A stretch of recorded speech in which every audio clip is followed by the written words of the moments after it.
Don't be a man-child. I...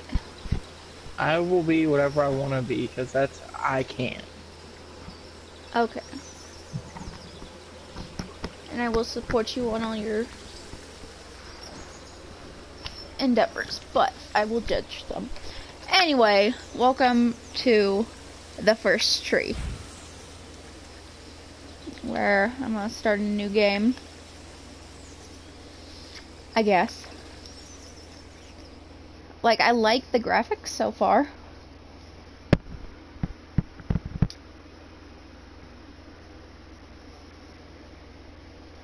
Graphics are good.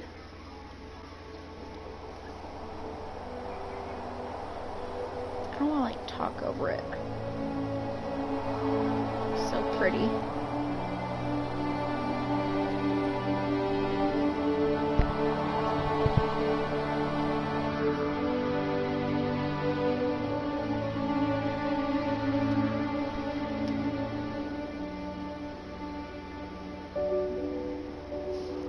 Alright, I can move the camera.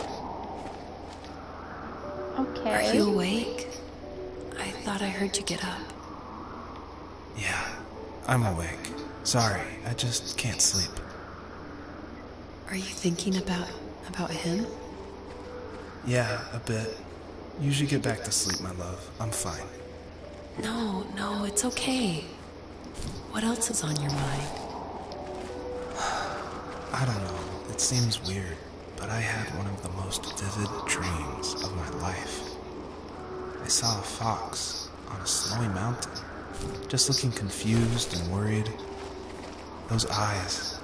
I can't get those eyes out of my head. She was running in the windy snow, looking for something.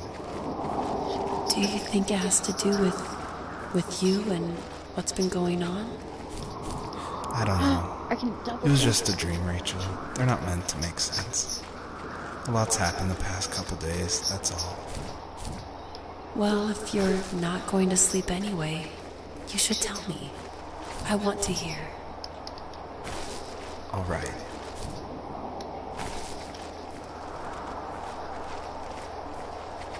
Like, their voices are so soft and so nice and calming.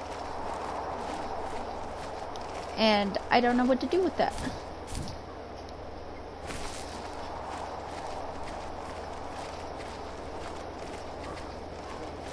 But... oh no. How do I do that? So, not far from her home, she followed that path to something unexpected.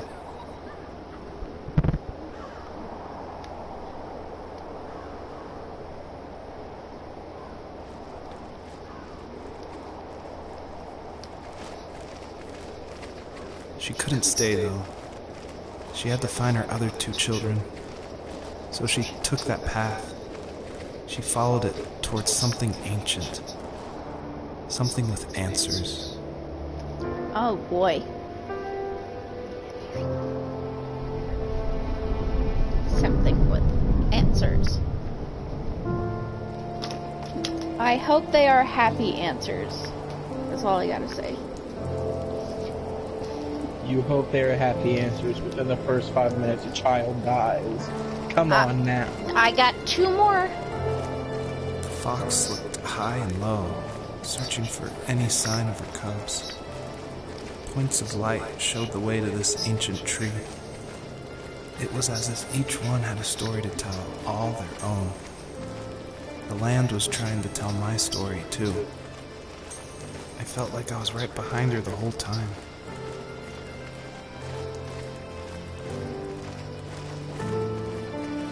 Guess, like, we're just meant to follow the path. Boing, boing. I thought you really tried to explore.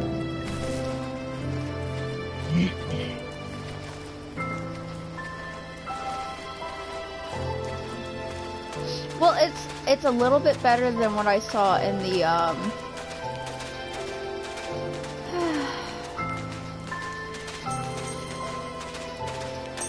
in the preview, you know? Okay. Because the preview, like, all I saw was side running all the time, like this, sort of. Not exactly that, but I got you. so I was worried that it'd be like a side scroller that like had this beautiful scenery, but you kind of just pressed forward. No, go.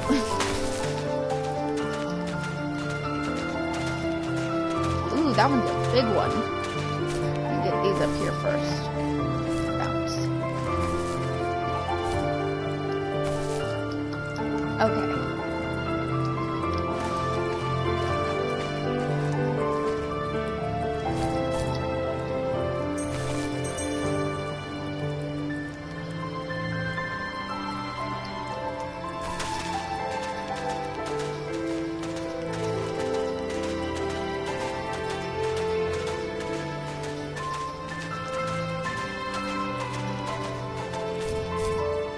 I just like how high this fox goes.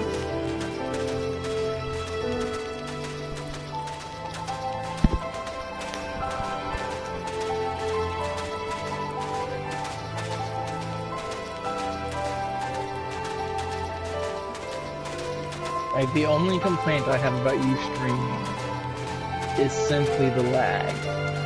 It's life sometimes. Okay. Like, I just now started talking. That's how long the lag Do you remember what my dad did for a living? Wasn't he like a lumberjack? That's one way of putting it. If wood was a canvas, then a carving knife was his paintbrush. Even after working a 50-hour week, even after his hands were more splinters than skin, he would bring home the nicest piece of Alaskan weeping cedar and make me toys. That wooden train was the first toy I can remember, and I loved it. I just knew from a young age I was going to be a lumberjack, like my father.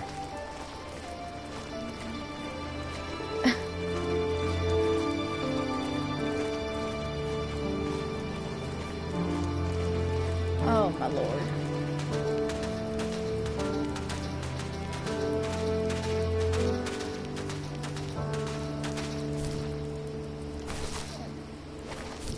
Ooh.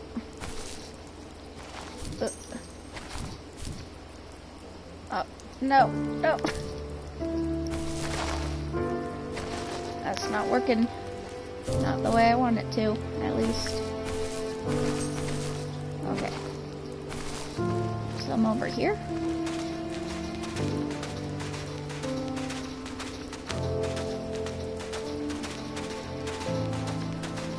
It's just, I wish I could. I chase the rabbits. Wait, I gotta feed my kids when I find them.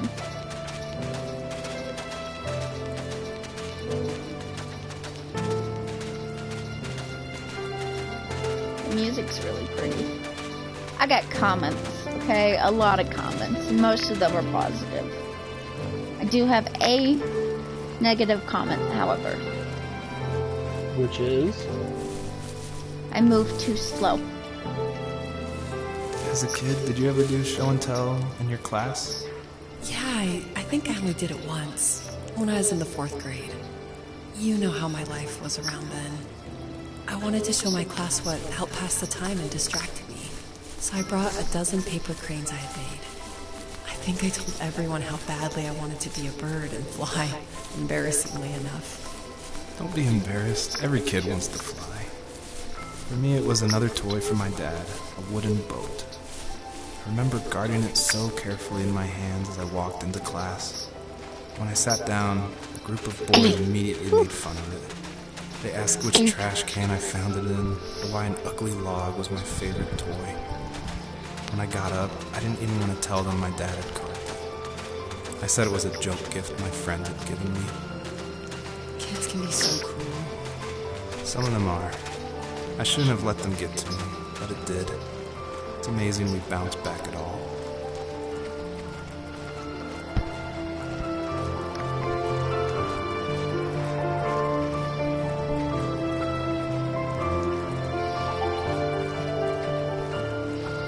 So So we're just finding little bits and pieces of his life and slowly running back and forth across the forest, I guess.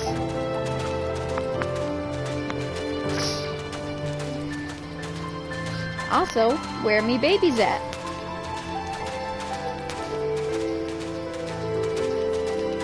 Oh no, it's raining. They're probably with you at all times at this point. I do not think so. I love that your paw prints do. But only where the snow is wet. Because it's raining right here. See? Like, where it's all grassy. No, I don't. Like there is no rain.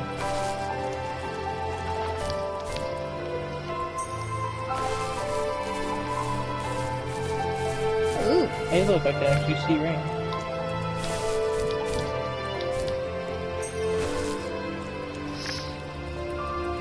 It's where it's rainy and, where there's no grass.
Oh, we found the path again.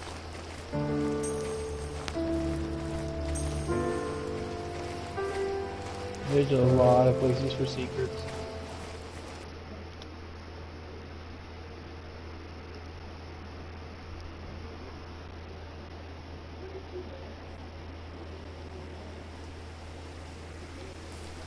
Oh.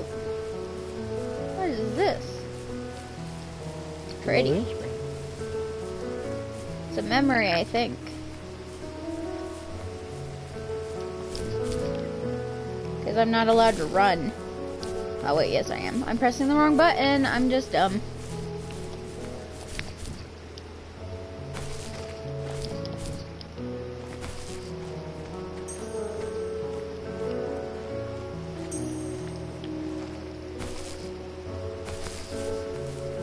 No, you're not dumb. You just don't know how to play the game.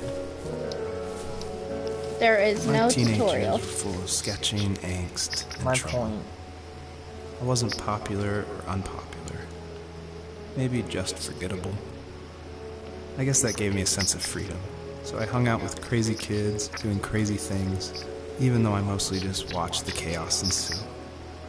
We did it all. Put fireworks in mailboxes, hide roadkill in people's garages, break windows of the barber shop in Anchorage. My dad was furious, but he was so busy working he couldn't do much to stop me from going out. I think being an adult means there's no one to stop you making hard decisions. He had to make a living, and he couldn't be in two places at once. Yeah, I realize that now. But at the time, I was sure he was more interested in growing his business than what was going on with me.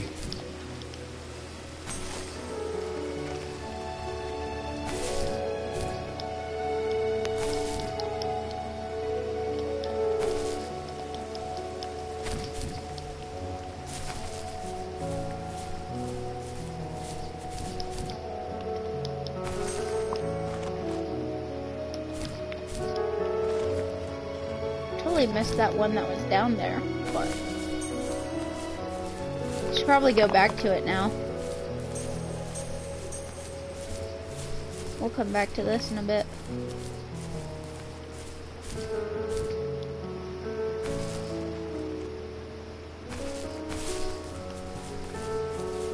There's another little spot over there. Spot right there, I guess.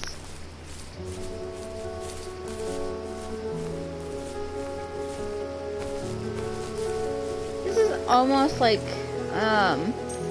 What Remains of Edith Finch.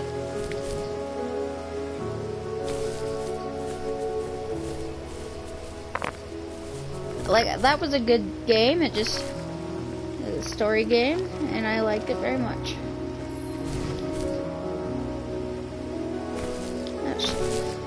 No, darn it.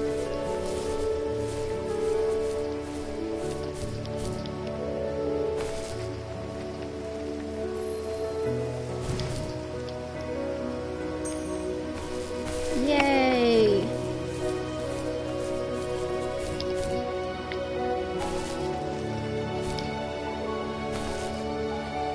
There's a cop car over here. Tell me about the time the police brought you home to your actual widower, but I guess lumberjack father. I was about to say, how do you know about that? But and my friends tried were it on over, myself. saying how bored they were and how they had come all the way out to my house for nothing. One of them mentioned how that old, ugly beyond belief truck was still in the garage, and how we should take it for a spin. I was only 15, so I kind of fought it for a while. The next thing I knew, we were careening around the mountain path, rocks spitting onto the sides of the cliff, while my dad's cringeworthy bluegrass blared out the speakers. I drove while my friends were in the back of that yellow and purple truck, throwing beer bottles and trash at anything remotely interesting.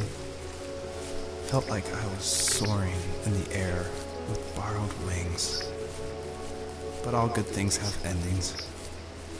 A cop outside of Eagle River pulled us over after he saw us in a bottle rocket into someone's yard. What followed was a long night of talking to disappointed adults and feeling smaller than ever.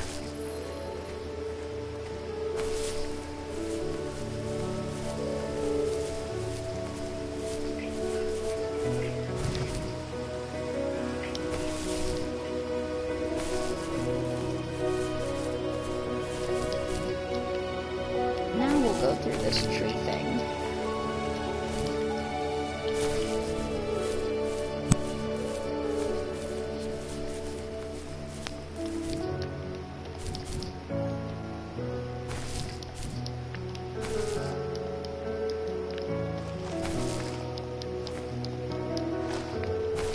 Okay.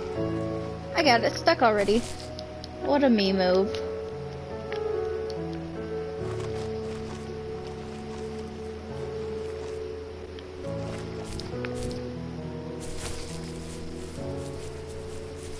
Let's just fly up into the volcano.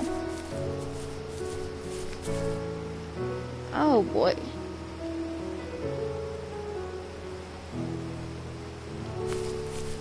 Make sure, hopefully there's nothing I need over here.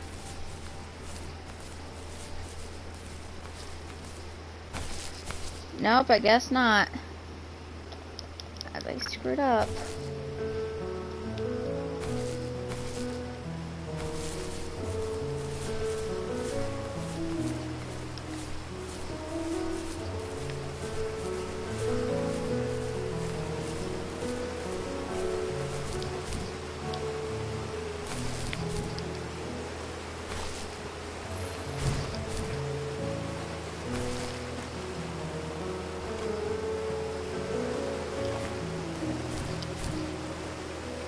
Almost.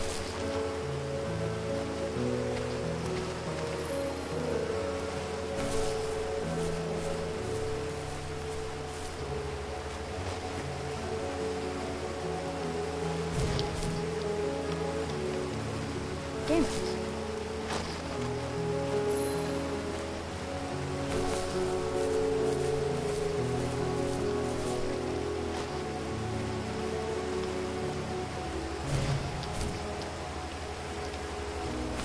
I need to just stop going back and see if I can fall on it.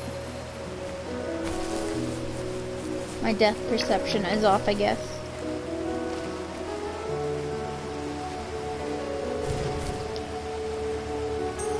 Got it.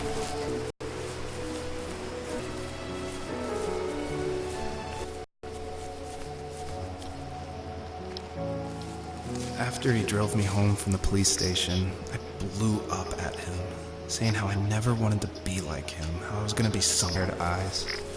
I took out that bluegrass tape from the cassette deck and chucked it up. He slammed the brakes, slowly bowed his head while gripping the steering wheel, and finally looked at me.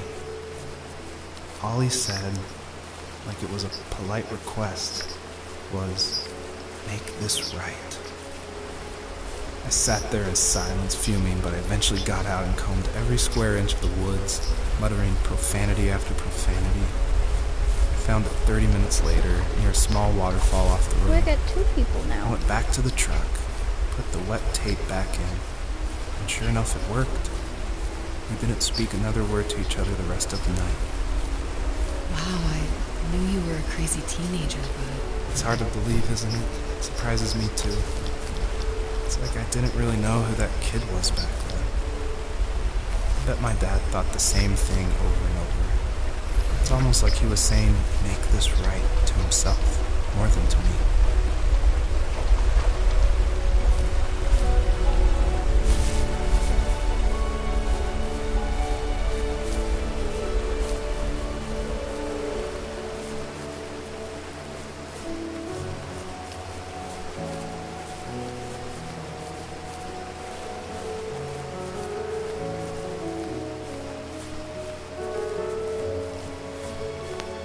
I have to run back and get one of those butterfly things. Yep, I have to go get 3 of them and not run while doing it. Great. Great, just what I wanted to do. And not jump while doing it.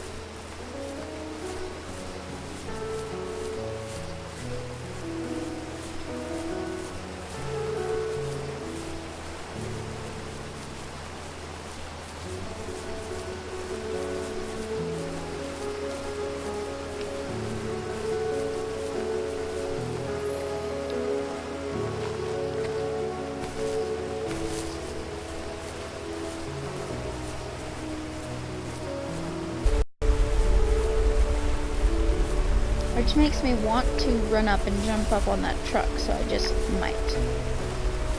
Or near that truck, I guess.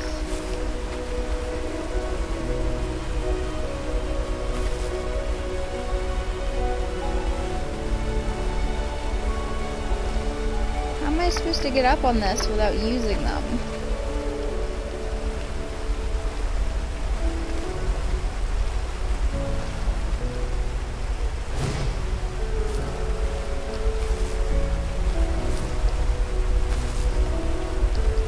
Damn it.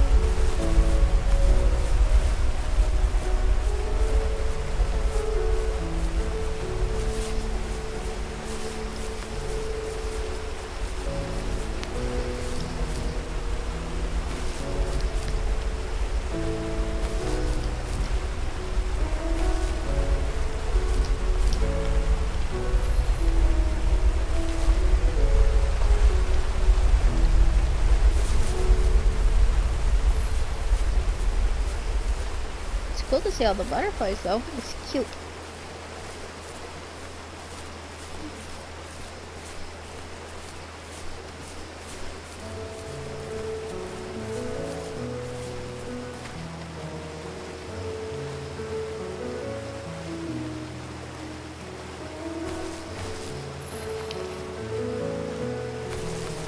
I'm gonna bet there's like not actually anything up here and I'm just wasting the butterflies and some time, but I just want to look.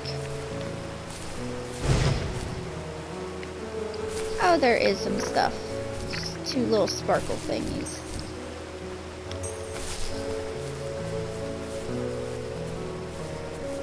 And the truck. Can I jump in the window? No.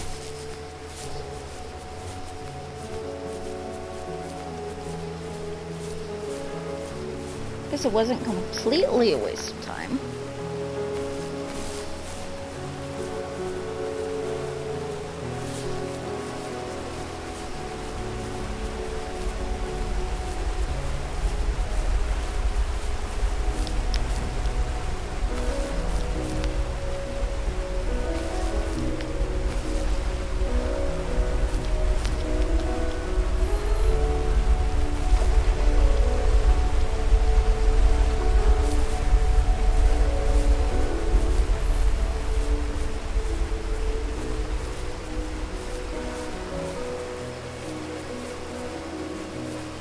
But real talk, it is a cute game. Like, I like the graphics of it. Like, I like the simple graphics, but they're nice simple graphics, if you know what I mean. Joe, did you die? My friends would laugh about that night and talk about how crazy it was. And I laughed along, pretending it didn't bother me. But it did. I imagined my friends growing old in the bush and able to find that thrill in those godforsaken ice fields. It's like those mountains were a literal wall keeping me from leaving, where all I would have to look forward to are lumber yards and evening beers. I had to climb over. That was my only goal for a long time.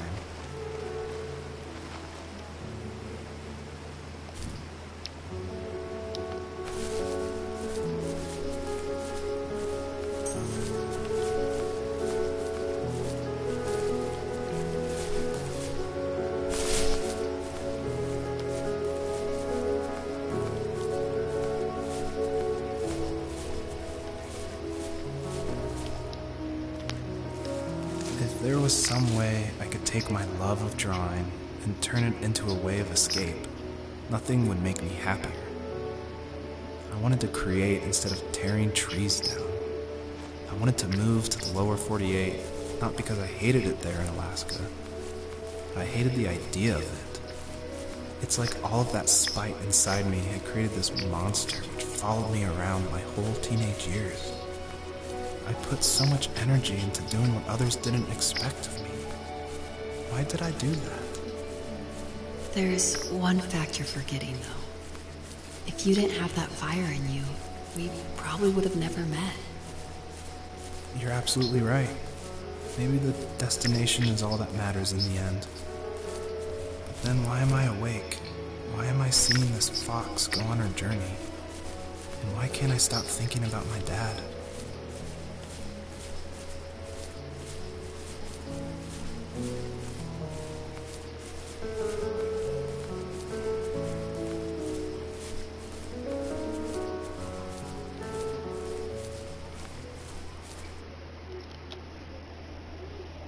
Alright, another break.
Because, like, for the most part, you can see where these are at.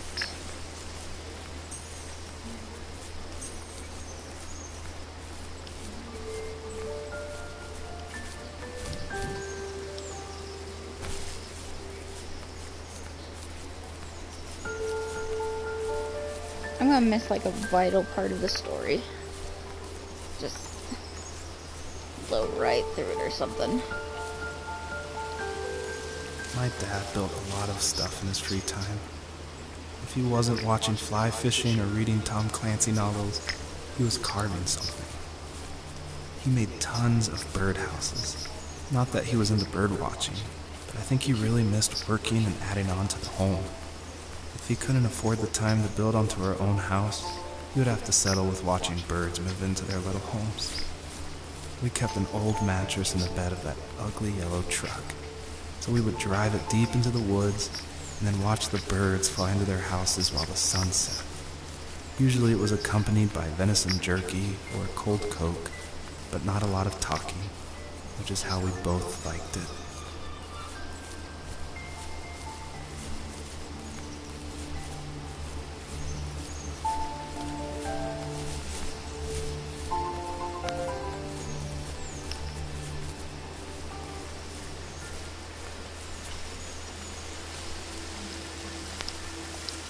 Even at my most distant, at the times when I detested him the most, he kept reaching out. For a year straight, he asked me every week when we were going camping. I thought he was just dense. Eventually, to shut him up, I agreed. We carried out the worn lawn chairs from the garage and set up a cinder block campfire at the site we'd always used behind the house. We walked down the mountain path, talking in the warm sunshine we only got a couple months of the year. Those 3 obsidian rocks shimmered alongside the shore, almost like sparklers pressed against a dark window. I'll never forget that wet stone on my feet, or how those massive mountains looked even bigger in the lake's reflection. I felt small, but grateful. As the sun set, my dad found something I hadn't seen for a long time. The tree where I'd made my first carving when I was 6. I hadn't even carved it. My dad had helped me, but I still called it my tree. Something about seeing my name there made me open up, and we talked about everything that night in that old camouflage tent. I told him how much I loved sketching and design, and how it would be a dream to study architecture in Seattle. I told him how I didn't get along with my friends much anymore, but that I didn't mind being alone. He told me he was there for me, and he joked that if all he had to do was write my name on a tree to finally get me to talk, he would have left me carved logs with novels on them in front of my room every morning. I don't know why it took me that long to realize it, but it was then I knew how much he had sacrificed for me.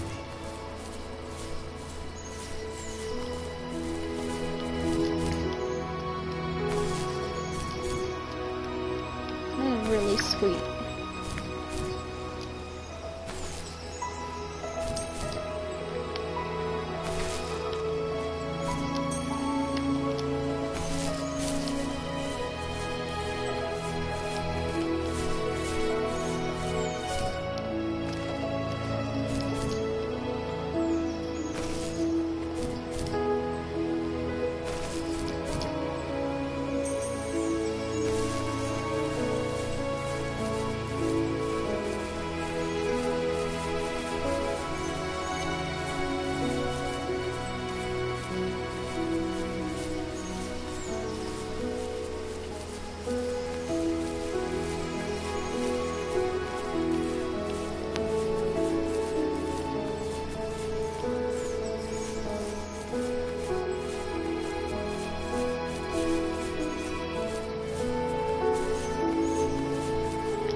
Property, there were old abandoned pieces of a shed and car long left unused.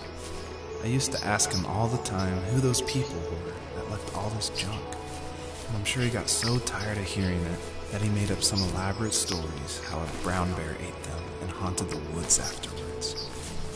What's funny is I think it made those people seem more real, growing up thinking they were still hanging out like they couldn't say goodbye. I used to tell my friends how I could swear I saw spirits move near the water, and that always freaked them out. I guess it didn't bother me, because the way I saw it, they were normal people with old cars and sheds, just trying to figure out how to survive and be happy in the middle of nowhere. It was a cool thought that they didn't want to leave, but you know, I was a weird kid. Well, you had good company since those ghosts like living in a place where they were brutally devoured.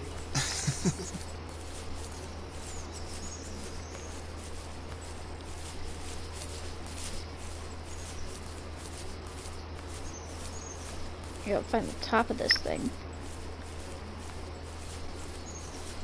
The obsidian block thing is probably up there.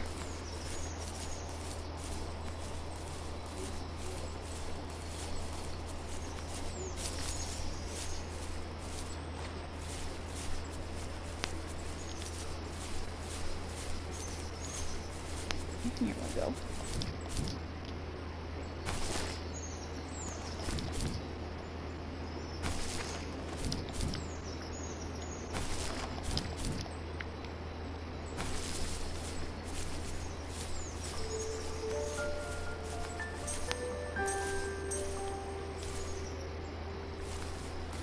And the turnaround is so slow.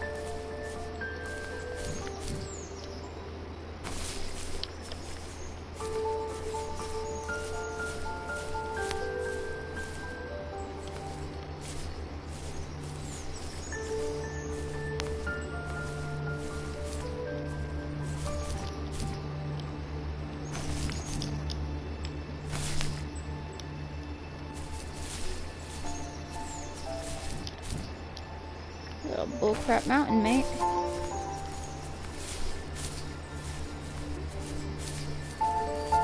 They're like, hey yo, let's make it difficult to climb though.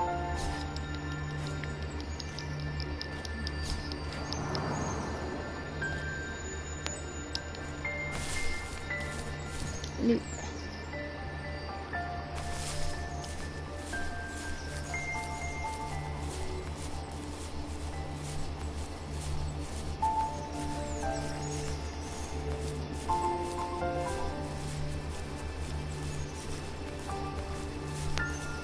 These trees are really cool too.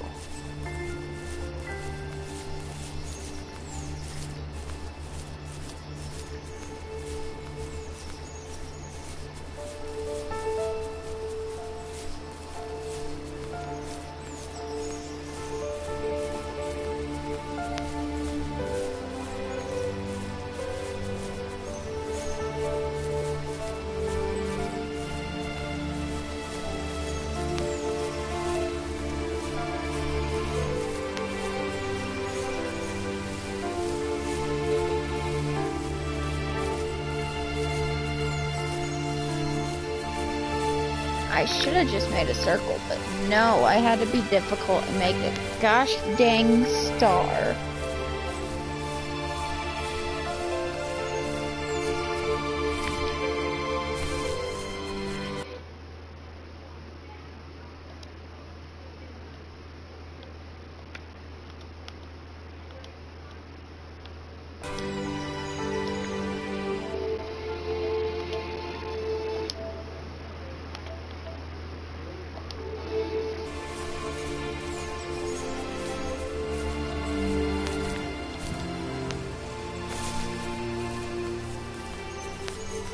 See, now this looks weird. You gonna show me like a big list of commentary? Or what?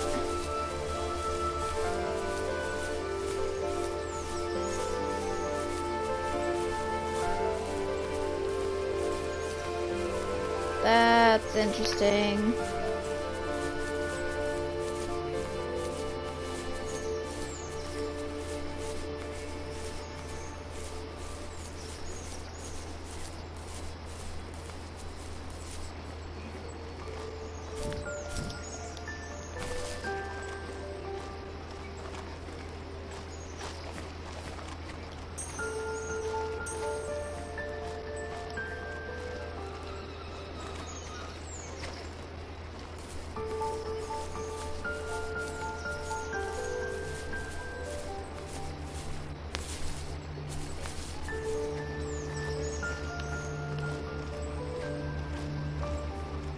I am definitely not trophy hunting this game, like,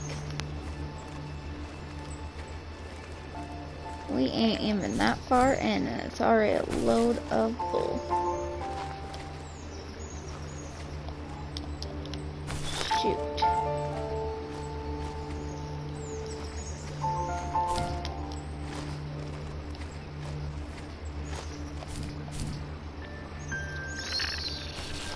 Shoot. Nike freaking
Oh boy.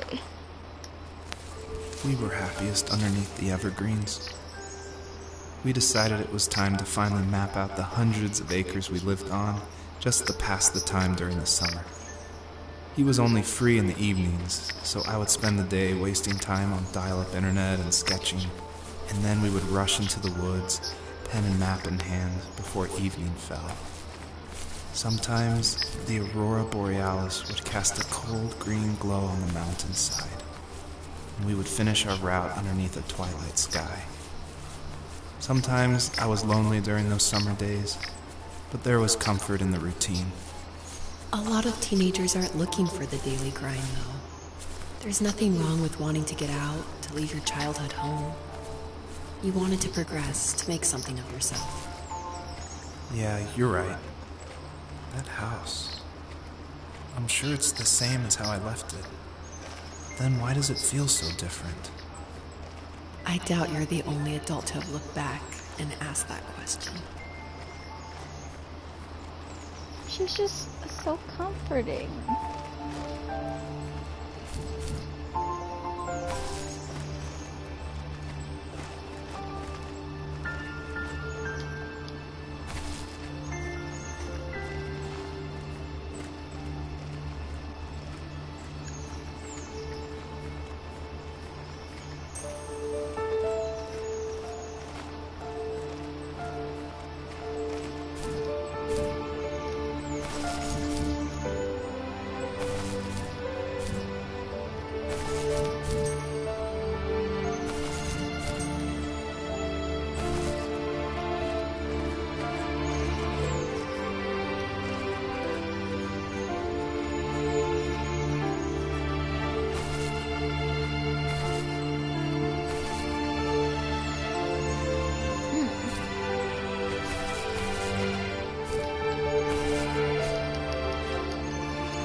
There we go.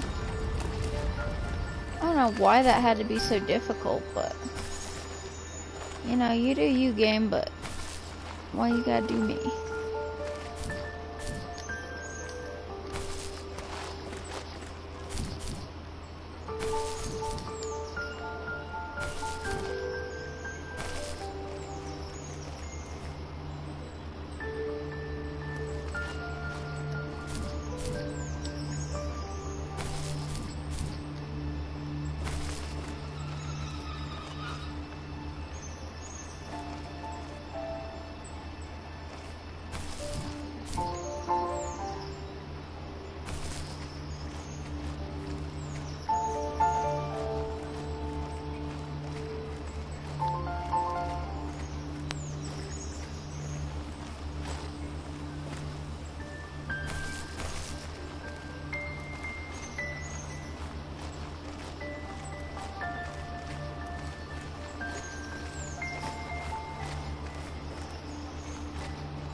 back all the way over here.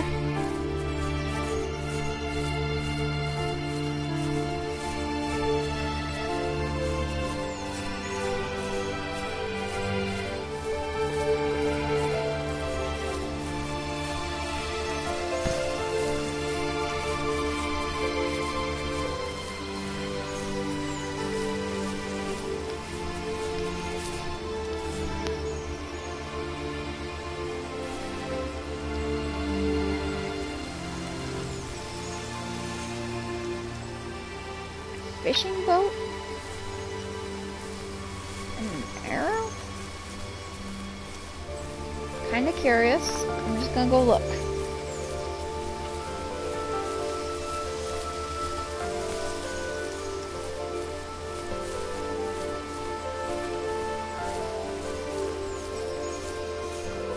And I'm gonna be slightly mad if there's nothing over here. Oh, there is.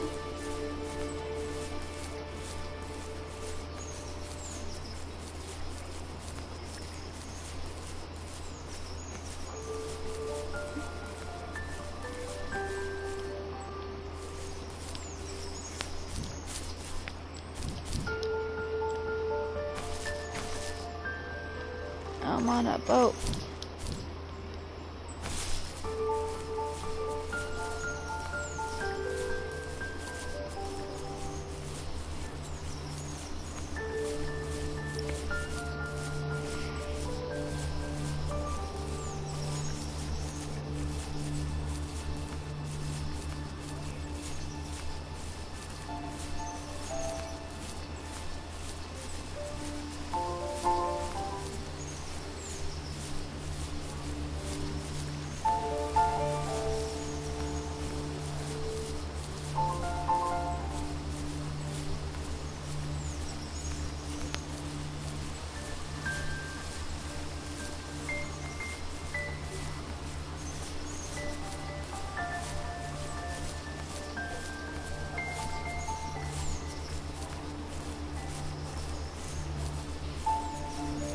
This fox is going like a marathon.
Stood nearby, unfazed, like nothing was wrong.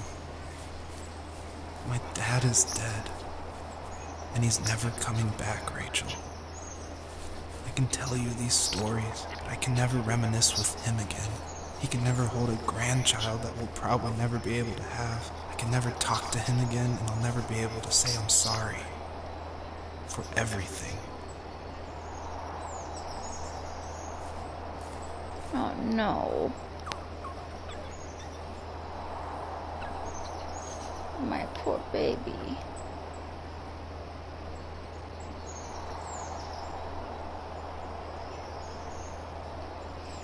Do I have to leave? I guess I do. You killed my child, you bastard.